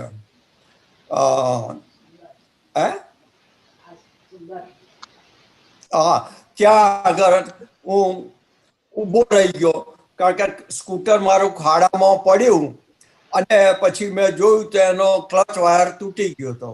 પણ તે વખતે મને ક્લચ વાયર ને બધું રાખીએ, તે દાડ સિસ્ટમ જ સ્કૂટરની ગાડીઓને નહીં. એટલે પણ મેં જોયું તો એનો લોક તૂટી ગયું. તો આપણે ગુજરાતી ભાષામાં એને કૂતરો કહે છે. એટલે આગળ જવાનો સવાલ જ નહોતો. એટલે બાજુમાં 5 મૂકી પછી રોડ પર આવતો રહ્યો. અને પછી જોયું કે મારે વાસદ જવું તો બી 5 કિલોમીટરના આસોદર જવું તો બી. પછી હું વિચાર કરતો કે એક્સપ્રેસ બસ ભલી જાય તો હું વડોદરા પહોંચી જાઉં. એટલે વાસદ બાદ સુધી, એટલે હું પાછો 5 કિલોમીટર આવીને આસોદર આવ્યો. અને ખરેખર આસોદરથી એક્સપ્રેસ બસ બી મેં લઈ ગઈ વડોદરાની. સંજોગ વરસાદ એ બસને સાંકળતા બસ સ્ટેન્ડે પંચર પડ્યું. એટલે ડ્રાઈવર કહે છે હવે જવા છે ને. એટલે કલાક પછી આ વડોદરા અત્યારે તો 5 વાગે. એટલે જ્ઞાનમાં જવાયું નહીં. પછી મને ઇન્તજારી કે લાગે આવું કેમ બન્યું. એટલે બીજે દિવસે સવારમાં દાદાજી આપણે બાબુભાઈના ઘરે જ હતા, 4 અઠવાડિયા માટે આ એમને ત્યાં પહોંચી ગયો. 4-5 મહાત્માઓ બેઠા હતા. પછી મારો નંબર આવ્યો એટલે હું બોલ્યો દાદા. એટલે દાદાએ મારી વાત ઝીલી લીધી. અને દાદા કે રસિકભાઈ અમે થાળી ચોખ્ખી જ થાય ત્યારે પીરસીએ ને તમને. હું તો વિચાર જ નહોતી કર્યો કે દાદાએ આ શું કહ્યું બ્રહ્મ વાક્ય. અને પછી કે હવે તમે સત્સંગમાં જ્ઞાનમાં બેસી જજો ને જ્ઞાન લીધું. એ 19/10/79 અને પછી 4-5 મહિના પછી એપ્રિલમાં મારું મકાન તૈયાર થઈ ગયું. એટલે પછી મને એમ થયું કે દાદાની પધરામણી થાય તો સારું. એટલે મેં સતીભાઈને વાત કરી કે મેં કહ્યું આવું વિચાર છે, જો તમે દાદાને વાત કરો. એટલે અમે એ દિવસ સવારે ચંદ્રકાંતભાઈના ઘરે દાદા તે વખત ત્યાં હતા એટલે ગયા. દાદાજીને રિક્વેસ્ટ કરી કે દાદાજી સતીશભાઈ કે રસિકનું ઘરનું વાસ્તુ છે, તમે પધરામણી કરશો બધા મહાત્માઓને લઈને? તો કે હા જરૂર અમે આવીશું કે છે. એટલે નક્કી થઈ ગયું. હવે પછી તો દાદાએ એટલી બધી તપાસ કરવા માંડી કે ભાઈ મહારાજ કોણ છે. મેં કહું મહારાજનું દાદા ઠેકાણું નથી, પણ હવે જોઈશું. તો કે મહારાજ કે આપણા મહાત્મા છે એમની દાદા લઈને બાજુમાં જ રહેતા હતા પંડિતજી, એમને એટલે એમણે બધી એમને જવાબદારી સોંપી મહારાજ લાવવાના હાથે. પછી દાદાજી તપાસ કે રસોડાનું કેમનું છે. એટલે પછી કે તમે ઘી કઈથી કારણ કે તે વખતે ડાલડા ન લોકો બધા ડાલડા જ વાપરતા. એટલે દાદા આપણે ચોખ્ખું ઘી વાપરવાનું છે, તે કઈથી લાવશો? મેં કહું કડક બધી જેવા મોટો વેપારી છે ને એ મારા સસરા સોખડાના છે અને એમને સારી રીતે ત્યાંથી લાવ્યું છું ચોખ્ખું ઘી. પછી કે રસોયા કઈથી લાવશો? તો મેં કહ્યું અમારા સોખડાના છે અને સારા રસોયા છે. રસોઈ કે સારી બનાવશે ને? મેં કહું હા દાદા સરસ બનાવશે. એટલે એ રીતે બધું નક્કી થયું. 7મી એપ્રિલ 1980 દાદાજી પધાર્યા ઘરે. એમનું અમે પૂજન કર્યું, ફુલાર કર્યા અને પછી દાદાજી મહાત્માઓ બધા જમવા બેઠા હતા ત્યાં ગયા. પછી તો તમે નહીં માનો કે દાદાએ શું અમને સંદેશો આપ્યો કે દાદા માટે જમવાનું અમે રસિકભાઈએ કહ્યું પણ 12-14 મહાત્મા એમનું છે, નટુ કાકા છે, ભાવિ શંકર ચંદ્રકાંતભાઈ હતા, નીરુબેન હતા, પછી દાદા ચિમન કાકા બધા જે આપણે બાબુ કાકા એટલે પ્રમાણે એમણે કહ્યું એ પ્રમાણે બધાને ટેબલની વ્યવસ્થા. અને પછી તો દાદા તો આવ્યા અને મહાત્માઓની વચ્ચે અને આમંત્રિતોની વચ્ચે ફર્યા અને બધાની ખબર પૂછવી, દર્શન કે બધું બરાબર છે, બરાબર છે, બરાબર છે. અને પછી જમવા તે દાડે તો મને એવું થયું કે આવો સંભાળ કોણ રાખે? ફાધર હોય એ પિતા એ જ રાખે. એટલે તે દિવસથી મેં એમને મારા પિતા જ માન્યા છે અને આપણે ચરણવિધિમાં આવે છે કે હું જ્ઞાત પુત્ર છું ને આપ મારા જ્ઞાત પિતા છો. અને તે દિવસથી એમણે પેલું અનડિક્લેર રિલેશન જેવું કાયમ મને મારા છોકરા જેવો જ રાખ્યો છે. એ હું તમને આજે કહું છું. અને પછી તો 2 વર્ષ પછી 82ની સાલમાં મને વિચાર થયો કે દાદાજીની પધરામણી થઈ નથી તો કરીએ. એટલે પછી મેં જાતે જ દાદાને કહ્યું કે દાદા નિજામપુરા આવશો તમે? તો દાદાજી કહે છે કે અમે જરૂર આવીશું સીધા અને આપણે હવે પછીનો જ્ઞાનનો પ્રોગ્રામ તમારે ત્યાં રાખીશું. એટલે મેં કહ્યું દાદા વચ્ચે તો બહુ સરસ. એટલે પછી એમણે નીરુબેને પછી સત્સંગમાં વાત કરી અને સંપતિ રસિક કાકા હતા જ આટલા એટલે એમણે ઓબ્જેક્શન લીધું કે નિજામપુરા ગામડું છે એટલે બહુ દૂર છે, આપણા મહાત્માઓને અનુકૂળ આવશે. એટલે એમની વાત તો બહુ સાચી જ હતી કારણ કે તે વખતે નિજામપુરા સ્ટેશનથી બસ આવે અને ન્યાય મંદિરથી જાય એટલે બહુ ઓછી બસો. એમનું એવું હતું કે જતા તો જાય પણ આવતા મહાત્માઓને બહુ તકલીફ પડે. પણ દાદાજી કહે આપણે જઈશું. પછી વાતો ચાલી. પછી કે એવું કરો આપણે બધા મહાત્માઓ બાઉભાઈના ઓલા આગળ ભેગા થઈશું અને બસમાં જઈશું પણ આપણે નિજામપુરા જઈશું. છતાં રસિક કાકા થોડા એગ્રી નતા થતા.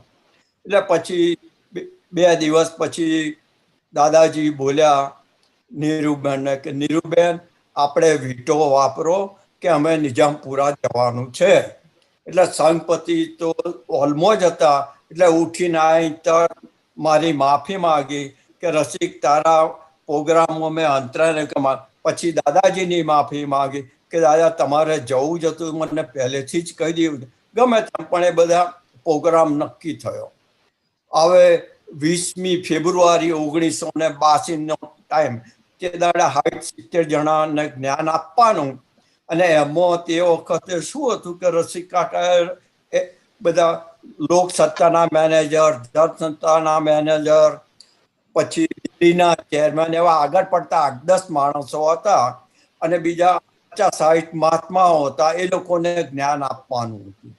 એટલે બધી આ રીતનો પ્રોગ્રામ હતો. એટલે પછી મારે કોમન પ્લોટ હતો એમાં મારા સસરાએ આખું ગ્રાઉન્ડ સાફ કરી અને ચોખ્ખું કરીને ફર્સ્ટ ક્લાસ કર્યું. અને અમે ફરાજખાનો આપણે નાગરપુડાવાળા નાના અંબાલાલ એ ફરાજખાનાનું કરતા હતા. એટલે રાવજીભાઈ આપણે રાજી પણ કે એમને આપીએ એટલે એમને આપ્યું.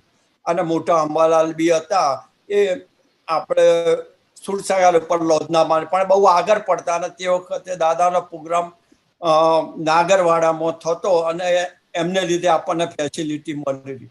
પછી મંડપ બધાયો અને પછી મેં પ્રસાદી માટે ઊંધિયું, જલેબી અને પૂરીનો પ્રોગ્રામ રાખેલો. આવતી દાડ મને જમવાનો બહુ ખ્યાલ નહીં પણ આ પ્રોગ્રામ રાખેલો.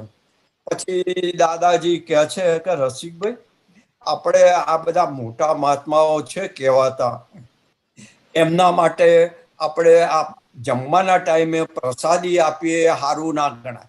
કદાચ પછી દાદાએ ખુલાસો કર્યો કે કદાચ એ વિરોધ કરે તો આપણને એનો દોષ લાગે. એટલે એ લોકો માટે આપણે જમવાનું બનાવીએ તો સારું. એટલે પછી દાદાએ મેં કહ્યું કે ફ્રૂટ સલાડ છે, દાળ ભાત કઢી છે અને એ બધું ગોઠવ્યું. એટલે કે 60-70 માણસનું બનાવવાનું ગોઠવ્યું. અને દિવસ આવ્યો તે મંડપ બંધાઈ ગયું. પછી રસિકભાઈને શું જ્યું 12 વાગે તો મેં અંબાલાલને કહ્યું કે આ મંડપ છે ને 500 માણસ બેઠો એની જગ્યાએ 2 બાજુ એક પડખું નાખી દો અને બધા માણસો છૂટથી બેસે એવી વ્યવસ્થા કરો. એટલે હમણાં તો 2 કલાકમાં મધ્યમ એટલે 1001 માણસ બેસે એવી વ્યવસ્થા થઈ ગઈ. હવે અને પછી આ પ્રસાદીનો એટલે હું અકળાવથી ગયો તો ઉદ્યાનો સામાન લેતો આવ્યો. આવતો ઇલોરા પાર્કથી લેતો આવ્યો. બીજે દિવસે માર્કેટથી બી ઉદ્યાનો સામાન લાવીને પણ હવે 50-60 માણસની એડજસ્ટમેન્ટ એથી વધારે થાય ને. પછી દાદાજી તો 4 વાગે આવ્યા, ઘરે ગયા. પછી મેં અમને ફુલહાર કર્યા, બધો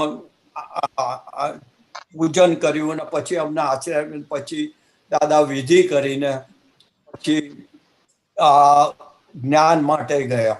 હવે જ્ઞાન માટે ગયા 4-4:15 તો તમે જુઓ કે દાદા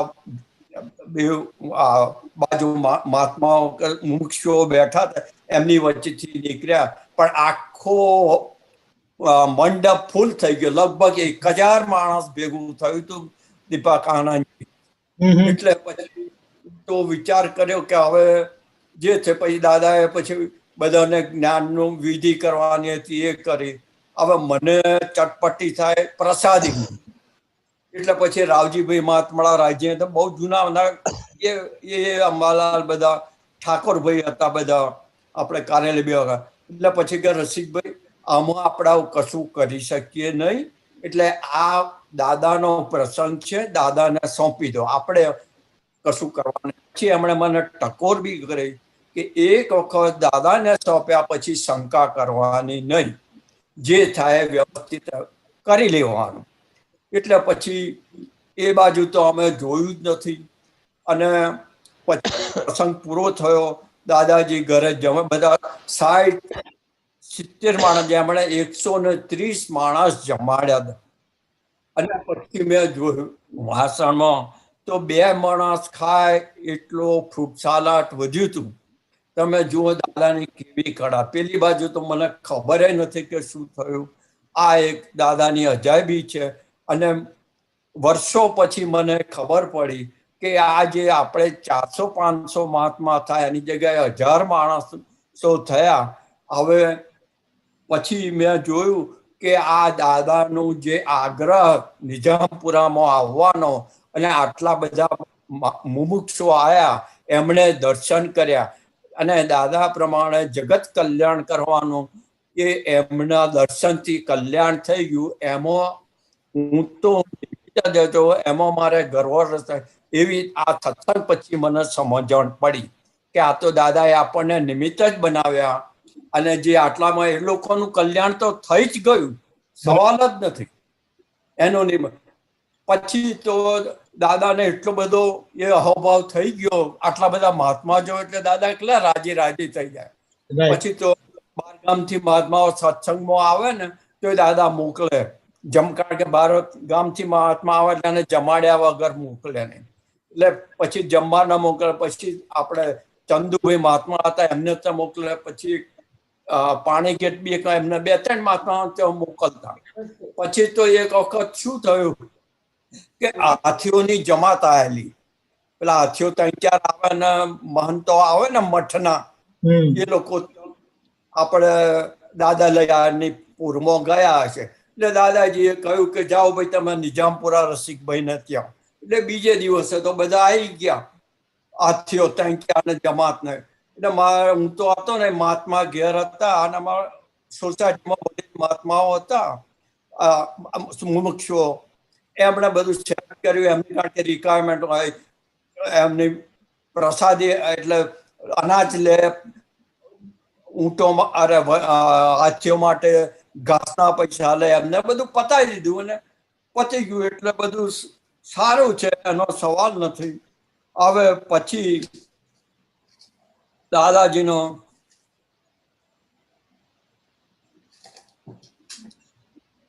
પછી હું તો કાયમ દાદાજીના સત્સંગમાં જતો, દાદાજીની ચોપડીઓ મને બધી આપતો વણીઓ વાંચી અને બધું કરતો. તો પછી એક દિવસ દાદાજીનો સત્સંગ નીકળ્યો બાઉભાઈના હોલમાં. એક મહાત્માએ 2-3 સવાલ પૂછ્યા અને પછી દાદાજીએ બધા જવાબ બી આપ્યા. પછી પેલા મહાત્માજી બોલ્યા કે હું દાદા બધું સમજી ગયો. એટલે ધીરે રહીને દાદાજી બોલ્યા કે ભાઈ તમે આંબલીનું ઝાડ જોયું છે? આપણે દાળ શાકમાં ખટાશમાં વાપરે કે દાદા મેં જોયું છે ને. એ તો બહુ કેવું હોય કે બહુ વિશાળ હોય. એમાં કેટલા પાના હોય તો કે બહુ જ લાખો પાના હોય. તો એક ડાળખી ઉપર કેટલા પાના હોય કે બહુ કેટલા હોય તો કે આ છે 40-50 હોય. તો કે દાદા પછી ધીરે રહીને બોલ્યા કે ભાઈ એ ડાળખીના એક પાનું જેટલું તમે પામ્યા નથી. આ દાદાનું જ્ઞાન તો બહુ મોટું છે, ભવના ભવ નીકળી જાય. એટલે પછી હું સમજી ગયો તે દિવસથી કે આ બધી દખલમાં પડવા જેવું નથી. અને પછી આ બધા આપતપુત્રોના સત્સંગ ઉપરથી લાગ્યું કે દાદાનો મતલબ શું હતો કે 5 આજ્ઞા મુખ્ય છે અને એમાં આ કળિયુગ છે, 5મો આરો છે. એમાં દાદાએ પાછું 30% ડિસ્કાઉન્ટ આપ્યું. આપણા અમેરિકામાં ને બધા બ્લેક ફ્રાઈડેમાં આપે ને એવું 30% ડિસ્કાઉન્ટ આપ્યું. હવે દાદાએ આ આપ્યું એટલે દાદાએ કેટલો વિચાર કર્યો છે કે આ 5 આજ્ઞા પાડવી બી સહેલી નથી. તમે ખસી જાઓ. અને આપણા 4-5 દિવસ ઉપર પરેશાજનીના છે એમણે કહ્યું કે હું રસોડામાં ગયો ને મેં ખાઈ જ નાખ્યું, હું આજ્ઞામાં રહ્યો જ નહીં. તો પછી મહાત્માઓને તે શી દશા થાય. એટલે મારે તો એટલું જ કે બીજી બધી પહોંચગઢમાં જવા દો, 5 આજ્ઞાનો 30% ડિસ્કાઉન્ટનો લાભ લો અને મોક્ષે જતા રહો. આવી મારી પ્રાર્થના બધા મહાત્માઓને. સાચી વાત. કારણ કે અજબનું શું છે કે દાદાએ આપણને ડિસ્કાઉન્ટ બી આપ્યું, પછી અહીંયા જવાનું કે બીજી માથાકૂટ કરવાની છે બધી. Correct correct. બીજું લેવા જતો આ જતું રહેશે. બરાબર બરાબર છે. બિલકુલ. પછી તો ઘરે કઈ તકલીફ થાય, મને મુશ્કેલી હોય તો આપતાવાણીઓ ખોલું. પણ એમાં આપતાવાણી 3 મારા બહુ કઈ બી પ્રોબ્લેમ હોય એટલે આપતાવાણી 3 ખોલવું એટલે એમાં સમાધાન મળી જ જાય. નહીં દાદાના સત્સંગમાં જવું ને એટલે સત્સંગમાં મળી જ જાય. પછી દાદા જય સચ્ચિદાનંદ કે એટલે કે બરાબર છે, પણ દાદા જરા ખોખારી કે જય સચ્ચિદાન છે ને એટલે પછી કે કઈક મૂંઝવણ હોય ને તો જતી રહે. દાદા જોરથી બોલે કે જય સચ્ચિદાન એટલે મૂંઝવણ જતી. એટલે આ દાદાનો તો કેટલો બધો એ છે.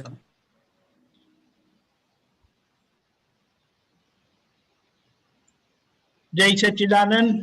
આપણે અહીંયા સ્ટોપ કરીશું.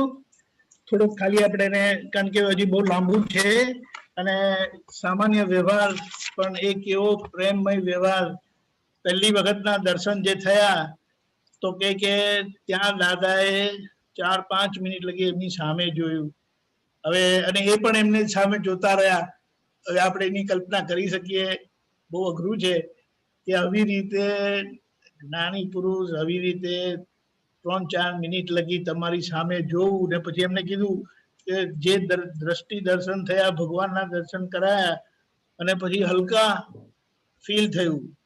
એટલે આપણે દાદાની દશા વિચારી શકીએ કે દ્રષ્ટિ માત્રથી કલ્યાણ. હવે આ તો એક આપણે ખાલી એક વાત ટૂંકમાં કરી લઈએ કે દાદા ભગવાન થકી 5 પ્રકારની દીક્ષા એટ અ ટાઈમ અપાતી હતી અને એમાં એક જે છે એને દ્રષ્ટિ દીક્ષા કહે છે, સ્પર્શ દીક્ષા કહે છે, શબ્દ દીક્ષા કહે છે, સંકલ્પ દીક્ષા કહે છે. આ બધું છે, શાસ્ત્ર જ છે. પણ મૂળ વસ્તુ જે દાદાએ એમને જે દ્રષ્ટિ દર્શન કરાયા એ પોતે જ કહે છે કે ત્યાંથી જ બધું કામ થઈ ગયું. પછી બાબુ ગંગાના સત્સંગમાં જવા માંડ્યા. પછી મૂળ વાત આવી પધરામણીની. તો દાદાજીએ કેટલી કાળજી લીધી. પંડિતજીને બોલાવવાનું ગોઠવણી કરી, રસોડાનું અને આ બધું ઘીની માટે ખાવાનું કેવી રીતે. દાદાજી બધાને મળ્યા પર્સનલી. હવે જો આ મૂકો પછી એમણે બહુ સરસ કીધું કે દાદા આપણને કેવી રીતે નિમિત્ત બનાવે છે. એટલે આટલા સંજોગોમાં કેટલા બધાને ભેગા કર્યા. અને એમણે એક બહુ સરસ કીધું કે ત્યારથી મને પિતાશ્રીનું, મારા પિતાશ્રી હોય એવી રીતે, અને આમ કીધું કે આપણે ચરણવિધિમાં બોલીએ છીએ જ્ઞાત પિતા છે, આપણે જ્ઞાત પુત્ર છે. એ જે પધરામણીમાં આટલા બધા લોકો આવ્યા, એમને ત્યાં જ્ઞાન વિધિ થઈ. પછી જો કેવું છે કે દાદા ભગવાને સામે ચાલીને નિરૂપાને કીધું કે તમે વીંટો વાપરો. હવે રસિક કાકા દાદાના હિતમાં જ વાત કરે છે કે દાદાને કાળજી, મહાત્માઓની કાળજી. પણ કેવું છે કે દાદાએ કીધું પછી એ સામે ચાલીને ઉલટા રસિકભાઈ પાસે આવીને માફી માંગી કે મેં તમારા એમાં અંતરાય પાડ્યા, ડખો કર્યો. આ જોવાની છે સરળતા ગજબની. અને દાદાજીનો પ્રેમ એવો કે એક વખત દાદાજીએ કીધું પછી કોઈ વિકલ્પ નહીં. અને કારણ કે રસિક કાકાએ બધા મોટા લોકોને બોલાવેલા, દાદાજી મળ્યા બધાને. પેલું જો મંડપ મોટો કરાયો એમને, બધા સારી રીતે જમી ચૂક્યા. પછી દાદા આ આવી રીતે થયું એટલે જયારે બધા આવતા તો આ 2-3 જણાના ઘરે દાદા વિના સંકોચે મોકલી દેતા હતા. ચંદુભાઈ, જેમનો દીકરો જિગ્નેશભાઈ ત્યાં ઓસ્ટ્રેલિયામાં છે, એ ચંદુ કાકા, ચંદુભાઈ અને ઉષાબેન, આ આપણા રસિકભાઈ, અને ત્રીજા ત્યાં કંઈક એમને વાડીનું કે પાણી ગેટ પાસે કીધું, કદાચ સાની પરિવાર હશે આપણા. એ કેટલી કાળજી લેતા હતા, કાળજી વાળો વ્યવહાર. પછી એમણે જે છેલ્લા કીધું 5 આયામમાં બધું આપી દીધું. અને છેલ્લા જે જબરજસ્ત વાત કરી 30% ડિસ્કાઉન્ટ, જે આપણે ખાલી રિકોલ કરીએ કે દાદા કીધું કે અમારી આગના 70% પાડો ને તો તમારી મહાવીર ક્ષેત્રમાં બુકિંગ ફિક્સ. હવે 30%ની આપણને છૂટ આપી. હવે આપણે જો આગા પાછા થઈએ તો એ બહુ ભૂલ કહેવાય. એટલે આપણે સમજી લેવાનું છે. અને એમણે છેલ્લા પછી કીધું કે આપતાવાણી 3માં એમને બધા સમાધાન મળી જાય. ઘણી બધી વાતો થયેલી, કારણ કે ત્યારે તો ઘણી બધી આપતાવાણી હતી પણ નહીં, પણ આ વાત આપણને મળી. હજી આગળ બધું છે આપણે જરૂરથી સાંભળીશું. યારી આનંદજી, તમને કોઈક અનુભવ હોય, કારણ કે તમે રસિક કાકાને ઘણું સારી રીતે જાણો છો, તમે લોકો તો ત્યારે આગળ હતા, એટલે તમને કશું અનુભવ હોય તો જરૂરથી જણાવો. દાદાજી અવારનવાર આપતા પુત્રોનું ત્યાં આગળ જમવાનું ગોઠવાતું હતું રસિકભાઈને ત્યાં. જ્યારે પણ બહારગામથી બધા આપતા પુત્રો આવે, મુંબઈ વાળા, ખંભાત વાળા, અમદાવાદ વાળા, તો રસિકભાઈને ત્યાં ગોઠવાય, ચંદુભાઈને ત્યાં ગોઠવાય. પછી સામે ચંદુભાઈની સામે પેલા મહાત્મા હતા, નામ યાદ નહીં આવતું, એ લાલાભાઈ, હા લાલો, અત્યારે એમનો દીકરો લાલો છે, એમના પિતાશ્રીનું નામ ભૂલી ગયા આપણે, યાદ નથી આવતું, પણ હા. એ ત્યાં આ બધા વધારે ગોઠવાતું હતું.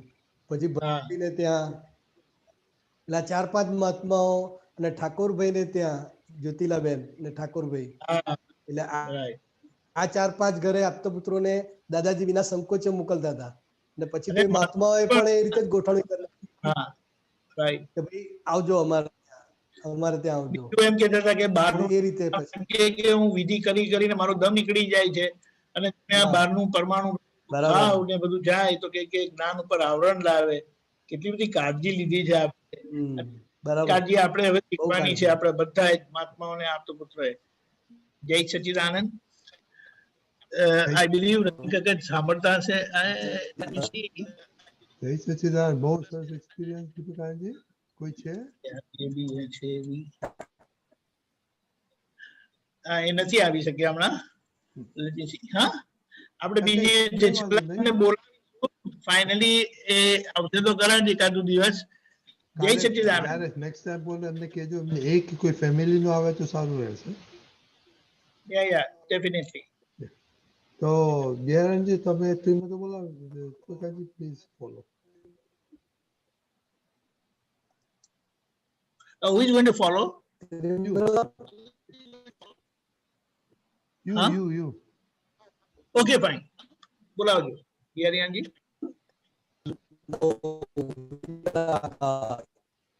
નમો વિતરાગાય.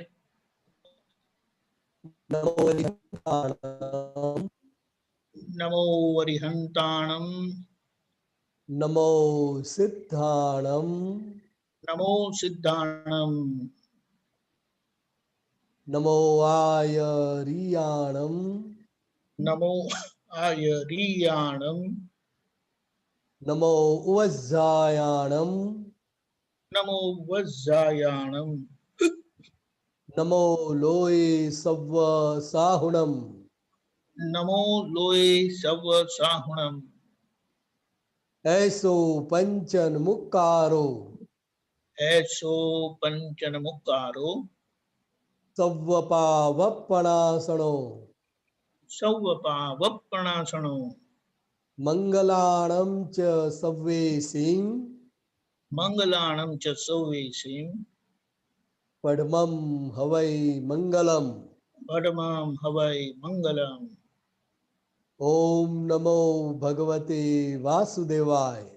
ઓમ નમો ભગવતે વાસુદેવાય. ઓમ નમઃ શિવાય. ઓમ નમઃ શિવાય. જય સચ્ચિદાનંદ. જય સચ્ચિદાનંદ.